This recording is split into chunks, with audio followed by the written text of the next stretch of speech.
அப்படின்னு நினைச்சு அவங்க பாட்டுக்கு வந்து மோடி அவர்கள் அதிமுக உடைக்க நினைக்கிறார்.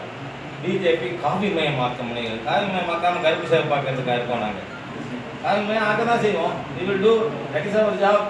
முதலமைச்சர் பன்னீர்செல்வத்துடைய செயல்பாடு, முதலமைச்சருடைய செயல்பாடுன்னு நீங்க எதை சொல்றீங்க? இப்போ ஜல்லிக்கட்டுல தீர்வு வந்தது நிச்சயமா இருக்கோம். நாங்க என்ன இப்போ வந்து உதய திட்டம் சென்ட்ரல் கவர்மெண்ட் இருக்கு. ஆமா, ஜெயலலிதா இருந்தப்ப அவங்க எதிர்த்தாலும் இவர் ஆதரிச்சாரு. நான் என்ன சொல்றேன், இந்த மாதிரி திட்டங்கள்ல மாநில அரசாங்கத்தோட மத்திய சர்க்கார் இருக்கு. Yes, we are with the state government. நாளைக்கு யார் இருந்தாலும் இருக்க போறோம். ஏன்னா மம்தா பானர்ஜி விடவா எங்களை திட்டுறதுக்கு ஆளு அந்த பெங்காலுக்கு ஹெல்ப் பண்ணாம இருக்குமா என்ன? ஒட்டுமொத்த இன்ஃப்ளேஷன் ஹஸ் கம் டவுன். ஒரு பொருள் மாத்திரம் வச்சு நாம பேசுறது பிரயோஜனம் இல்லை.